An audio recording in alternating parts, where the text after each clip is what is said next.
नमस्कार, SN today की खास प्रस्तुति हलचल कार्यक्रम में आपका स्वागत है। आज के कार्यक्रम में आपके साथ मैं माधुरी उपाध्याय। करते हैं शुरुआत आज के कार्यक्रम की। चूरू की कोतवाली थाना पुलिस ने आज कार्यवाही करते हुए कार चोर गिरोह के सरगना सुनील सैनी झुंझुनू जिले के गांव सुल्ताना से गिरफ्तार किया है तथा आरोपी की निशानदेही पर 4 गाड़ियां भी बरामद की हैं। भोले चेहरे के पीछे छुपे इस शातिर अपराधी द्वारा चूरू सहित जयपुर, सीकर और झुंझुनू जिले में भी कार चोरी की कई वारदातों को अंजाम दिया गया। सुनील की इस कार चोर गैंग द्वारा लग्जरी कारों और गाड़ियों की चोरी कर इनके इंजन आदि पार्ट्स को निकालकर महंगे दामों में बेचने का काम किया जा रहा था। अपने परिवार और गांव वालों की आंखों में धूल झोंकने के लिए आरोपी ने फिल्मी अंदाज में कार और गाड़ियों की रिपेयरिंग का सेंटर झुंझुनू में खोल रखा है और अपने आप को कार मैकेनिक तथा पशुओं का व्यापारी बता रखा है। पुलिस अभी गैंग के अन्य सदस्यों की तलाश में दबिश दे रही है और चोरी की गई अन्य गाड़ियों की बरामदी के प्रयास में लगी हुई है। पुलिस द्वारा आरोपी से की गई पूछताछ में सामने आया है कि आरोपी सुनील कुमार शेखावटी इलाके में 50 से अधिक भैंसें भी चुरा चुका है और जिन्हें इनके द्वारा झुंझुनू जिले में गाँव में बेचा गया है। तो घटनास्थल को देखते हुए और मौके को देख के हमने तकनीकी रूप से साइबर क्राइम के रूप में एक अपने एक्सपर्ट्स को लगाया और वैज्ञानिक तरीके से इसमें हमने कुछ डाटा वगैरह इकट्ठे किए। उस आधार पर हमको कामयाबी मिली और झुंझुनू जिले में सुल्ताना कस्बे के सुनील माली नाम के व्यक्ति को हमारे द्वारा गिरफ्तार किया गया। उसके गैंग के अन्य लोग भी फरार हैं और हमने उनसे 2 गाड़ियां बरामद उनसे हुई हैं। तीसरी गाड़ी जो कलेक्टिव पर्सन से हुई थी चोरी, उसमें भी हमने महत्वपूर्ण सुराग हासिल किए हैं और गाड़ी को बरामद कर लिया है। गैंग है, इनके द्वारा झुंझुनू जिले में काफी पशुओं की भी चोरी की गई है और जो सुनील गिरफ्तार हुआ है इसके खिलाफ झुंझुनू, चूरू और जयपुर, सीकर में करीब 15 मुकदमे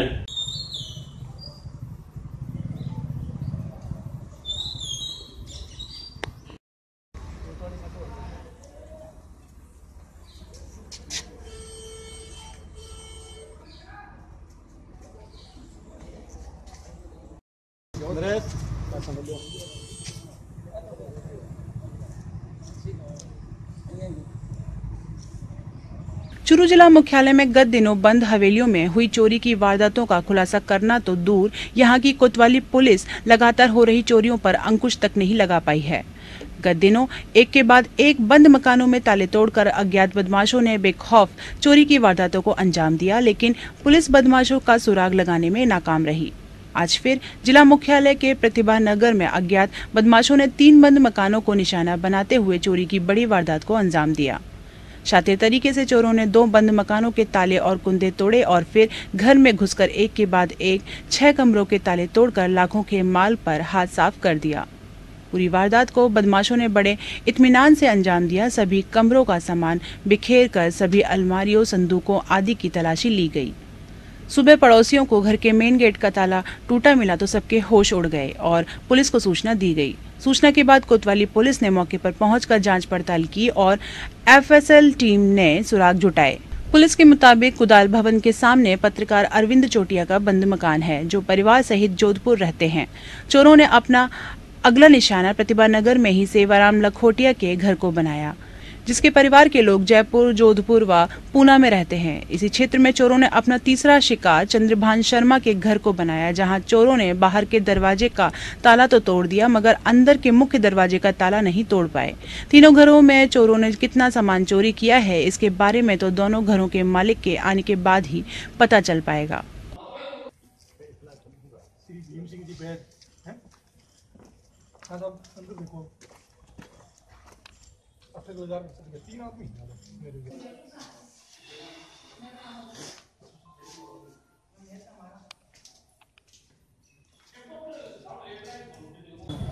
रात को अरविंद जी चोटिया है, एक तो पत्रकार है, वो जोधपुर में रहते हैं। उनका परिवार बंद मकान था, उनके मकान के ताले टूटे हैं, सामान बिखरा पड़ा है। और एक ये लखोटिया जी है, उनके मकान के ताले टूटे हैं, सामान बिखरा हुआ है। एक और मकान है जिसके बाहर से ताला तोड़ने का प्रयास किया है, परंतु उसका ताला टूटा हुआ नहीं है। बाहर से कुंटा टूटा है, इंटरलॉक था, वो लॉक नहीं टूटा है। अब क्या सामान चोरी हुआ है ये तो उनके मकान मालिक आएंगे वही बताएंगे। बाकी पुलिस की टीम मौके पर पहुंच गई है, FSL टीम, डॉग स्क्वाड सब जांच कर रहे हैं। उन लोगों को किसी रोड से तोड़ा गया है। कुंटो तो खोटिया के मकान में तो उसके सारे कुंटे टूटे हैं, लॉक नहीं टूटे, और उनके लॉक भी टूटे हैं और कुंटे भी तोड़े गए हैं।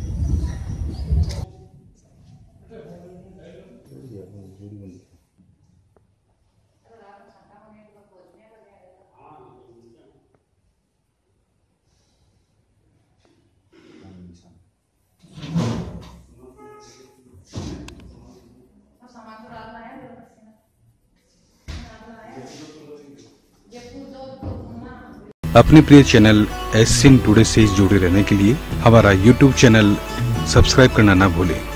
ये पूर्णतया निःशुल्क है। इसे भाई कहें या कसाई, जिन हाथों पर बहन राखी बांधती है, उसी हाथों से एक कलयुगी भाई ने अपनी सगी बहन को आग के हवाले कर दिया। जानकारी के अनुसार सादलपुर कस्बे के रेगरान मोहल्ले की चंद्रकांता अपने घर में चारपाई पर बैठी थी। इसी दौरान उसका भाई कालू आया और उसे अपने ससुराल जाने को कहा। इस पर चंद्रकांता ने कहा कि 11 महीने से मुझे मेरा पति घर से निकाल रखा है, अब मैं कहाँ जाऊं।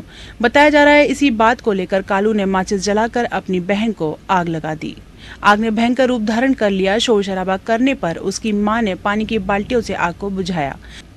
वहीं अस्पताल में भर्ती घायल महिला ने अपने परिवार के लोगों पर हत्या करने का आरोप लगाया है।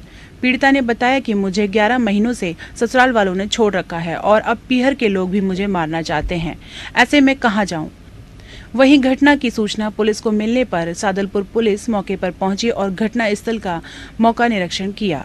फिर बाद का महीना में बाहर कर ली ना जोर से बढ़ गया शरीर बढ़ वाले मार दिए तो मेरी माँ ने पानी भर के बाल्टी गिरी, वो कमरा के अंदर जला दियो मैंने। फिर मेरी माँ पानी भर के बाल्टी गिरी ने तो फिर बाद में मैंने घुस गई तो मैंने पकड़ के ले जाने लगी ना ये लिया सामने उतर गई अड़स है बड़ी सारी। जब ना फिर बाद का महीना ने मैंने बोला कि दोबारा ना जाए कि मैं तो 10 मन तो थे मारो बाढ़ के वे जान से मारना चाह मुश्किल से फिर 11 मिनट टेम्पू लेके भेजा उरे तो थाना जाओ थाना रहा बोला फिर थाना रहा बोला हॉस्पिटल फिर जोई ना तो थाना रहा लिखे तो लेके फिर डॉक्टर तो ये कहे तो खुद बड़ी जाम मार लड़ाई भी है। रतनगढ़ नगर पालिका क्षेत्र में हो रहे अवैध निर्माण की शिकायत के बाद भी पालिका प्रशासन द्वारा ध्यान नहीं देने पर परेशान वार्ड 3 के पार्षद राकेश शर्मा ने आत्मदाह की धमकी दी है। निर्माण कार्य का पार्षद ने वीडियो बनाकर उसे सोशल मीडिया पर वायरल किया, जिसमें पार्षद अवैध निर्माण पर रोक नहीं लगाने के विरोध में आत्मदाह की धमकी दे रहे हैं। पार्षद राकेश शर्मा का आरोप है कि वार्ड 3 में सब्जी मंडी के पास अवैध निर्माण के खिलाफ गत दिनों कुछ पार्षद धरने पर बैठे थे। उसके बाद पालिका ने इस निर्माण कार्य को बीच में रुकवा दिया, लेकिन निर्माणकर्ताओं ने छुट्टी का लाभ देखते हुए शुक्रवार की रात से अवैध निर्माण कार्य का कार्य शुरू कर दिया। पार्षद की आत्मदाह की धमकी के बाद पालिका प्रशासन हरकत में आ गया और दोपहर बाद कॉम्प्लेक्स को सीज कर दिया। सादुलपुर में डिजिटल इंडिया के तहत आज जियो की ओर से 500 रुपए मोबाइल योजना का शुभारंभ समारोह पूर्वक किया गया। समाज सेवी देवेंद्र पूनिया की अध्यक्षता में आयोजित समारोह के मुख्य अतिथि थान मठोई के मठाधीश निर्मल नाथ ने योजना का शुभारंभ फीता काटकर किया। इस मौके पर महंत निर्मल नाथ का शॉल ओढ़ाकर अभिनंदन किया गया। देवेंद्र पूनिया ने जियो ऑफिस का निरीक्षण किया तथा इंटरनेट वर्किंग की जानकारी ली। इस मौके पर देवेंद्र पूनिया ने कहा कि आज हमारा देश बदल रहा है, देश में इंटरनेट का जमाना आ गया है। पूनिया ने कहा कि आज इंटरनेट का जमाना है, हर कार्य इंटरनेट से ही होने वाला है, इसीलिए आम आदमी महंगे मोबाइल खरीद नहीं सकता। इसीलिए हमने इस 500 रुपए की मोबाइल योजना का शुभारंभ किया ताकि हर आम आदमी मोबाइल खरीद सके और गांव-गांव धाड़ी-धाड़ी को इंटरनेट व्यवस्था से जोड़ सकें। पूनिया ने कहा कि इस मोबाइल योजना को हमें गांव-गांव धाड़ी-धाड़ी में हर आम आदमी तक पहुंचाना है ताकि हमारा देश, हमारा गाँव डिजिटल इंडिया बन सके। इस मौके पर बड़ी संख्या में लोग उपस्थित थे।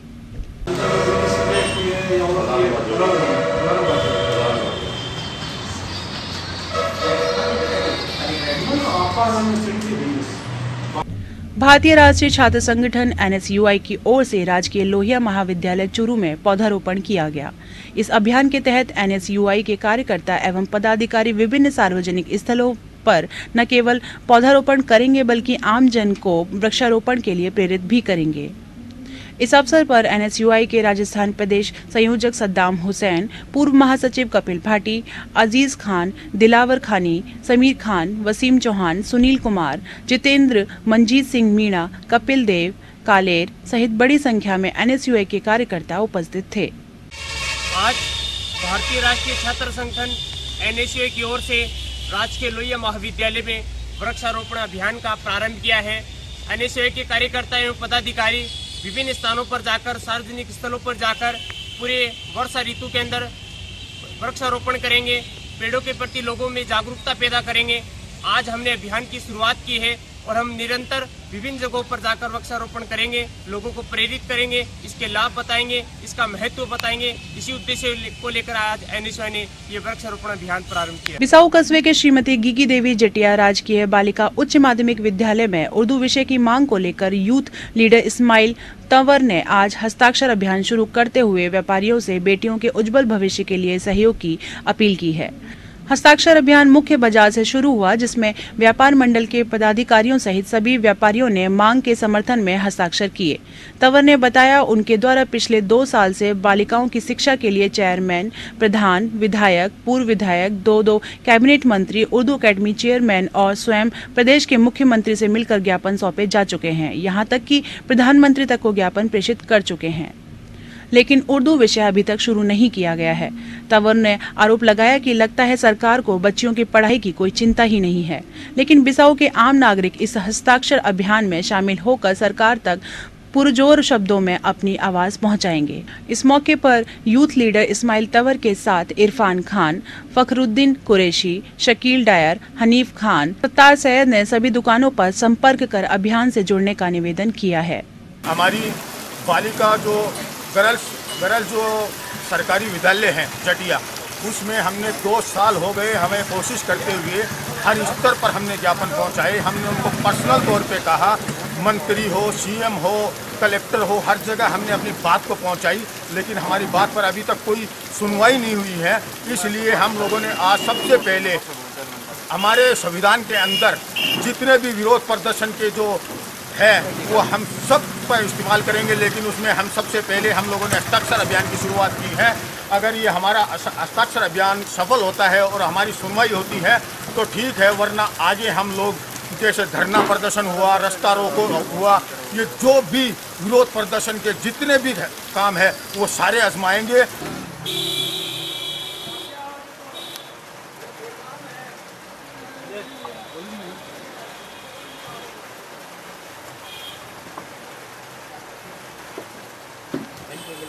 रतनगढ़ के निकटवर्ती गांव पणिहारा में कई जगह पर सड़कों का बुरा हाल आमजन को परेशान किए हुए है। सरकारी अस्पताल से लेकर रेलवे स्टेशन तक सड़क पर कई जगह हो रहे गड्ढों से आमजन परेशान है। यह रास्ता रेलवे स्टेशन जाने के लिए होने के कारण लोगों को इसी से गुजरना पड़ता है। बारिश के माहौल में कीचड़ से पूरा रास्ता बंद हो जाता है। इतना ही नहीं, वाहनों का आवागमन भी बाधित हो जाता है। लोगों का आरोप है कि इस बारे में बहुत बार शिकायत की गई, लेकिन समस्या का कोई समाधान नहीं हो सका।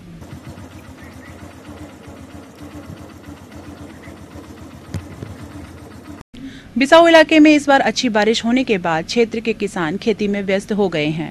गांव दुलचास के किसान सुभाष जांगीर ने बताया, बाजरा, मूंग, ग्वार, चौले आदि की खेती के लिए देशी बीजों को बोया गया है। फिलहाल खेतों में निनाण का काम चल रहा है, जिसके लिए पूरा परिवार खेतों में जुट गया है।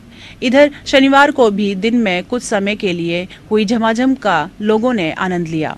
कृषि विशेषज्ञों के अनुसार इस तरह की बारिश फसलों के लिए वरदान साबित होगी।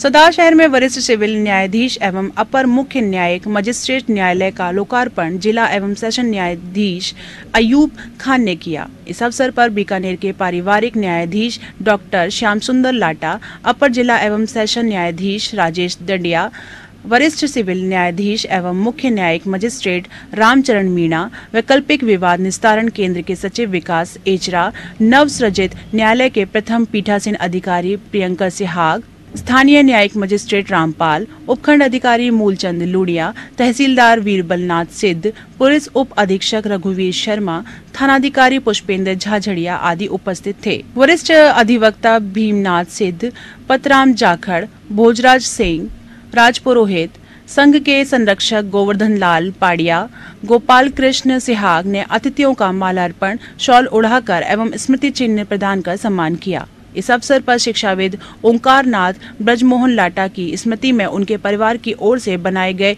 शीतल जल मंदिर व एडवोकेट जगदीश माली व चैनरूप माली की ओर से निर्मित विश्राम गृह का भी लोकार्पण किया गया। अभिभाषक संघ के अध्यक्ष एडवोकेट माणक चंद भाटी ने कहा कि इस न्यायालय के सदा शहर में शुरू होने से पीड़ित पक्ष को सस्ता, सुलभ एवं शीघ्र न्याय मिलने का सपना साकार होगा। मेरे को यहाँ पे नियुक्त किया गया है, तो इसमें अपनी अपेक्षाओं पर खरा उतरूंगा और आपसे भी अपेक्षा करता हूँ कि ये बार बेंच कोऑर्डिनेशन बनाए रखेंगे। और मैं जैसे अभी ट्रांसफर लिस्ट आई तो थोड़ा सा दिमाग में था कि पता नहीं कैसा होगा कोर्ट फिगर की सदा शहर के कैसे लेडीजे कोर्ट में है, कितने कैसे सीजन कोर्ट में है, वो सब देकर के उस समय हमने माहौल बनाने का प्रयास किया था। और मुझे आज अत्यंत खुशी है और गर्व है कि वो मुहिम जो उस समय शुरू की गई थी। सरदार शहर कस्बे में हुई हल्की बारिश के कारण मुख्य रास्तों के अलावा आथुना बाजार, मूर्ति कुई, Shiv market, Mittal girls college road, सब्जी मंडी आदि इलाकों में पानी भर गया है, जिसके कारण आवागमन बाधित हो गया है। बाजारों में पानी भरने के कारण दुकानदार अपने प्रतिष्ठान बंद कर घर चले गए, जिसके कारण बाजार में सन्नाटा पसर गया। व्यापारियों ने पालिका प्रशासन की कार्यशैली पर सवालिया निशान लगाए हैं। वहीं वाहन चालकों को लंबी दूरी तय कर गंतव्य स्थान पर जाना पड़ा। आज कस्बे में शादियां होने के कारण लोगों को विभिन्न समस्याओं से गुजरना पड़ा।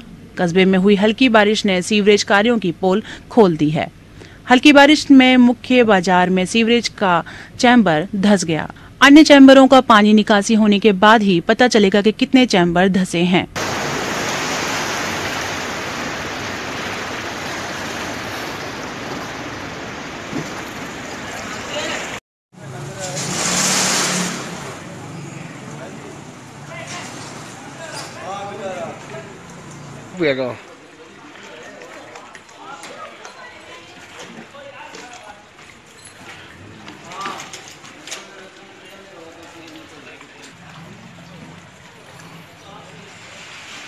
नगर पालिका रतनगढ़ द्वारा दीनदयाल अंत्योदय योजना राष्ट्रीय शहरी आजीविका मिशन के तहत वार्ड संख्या 34 पंडितपुर गोगा मेड़ी में वार्ड पार्षद अरविंद इंदौरिया की अध्यक्षता में स्वयं सहायता समूह की बैठक का आयोजन किया गया। बैठक में सीओ मोहन सिंह राठौड़ द्वारा समूह को छोटी छोटी बचत करने के लिए प्रेरित किया गया है और महिलाओं को समूह में कार्य करने के लिए व बैंक द्वारा लोन की जानकारी के लिए बड़ौदा राजस्थान क्षेत्रीय ग्रामीण बैंक शाखा रतनगढ़ के बैंक मैनेजर भंवरलाल शर्मा एवं सहायक प्रबंधक विनोद कुमार शर्मा द्वारा समूह को बैंक लिंकेज की जानकारी दी गई। तो मैं आपको बताना चाहूंगा कि जो अन्य ग्रुप बच गए आप भी लोन ले सकते हैं। एक ग्रुप का दूसरे ग्रुप गंभीरता से लेंगे और इसको ढंग से चलाएंगे तो इसमें बहुत सारे फायदे अपने को देखने को मिलेंगे। सरकार ने अगर इस ग्रुप को चलाया है तो निश्चित रूप से बहुत ही सोच समझ के चलाया है। यह था आज का हलचल कार्यक्रम। अब हमें दें अनुमति और आप देखते रहिए SN टुडे। नमस्कार।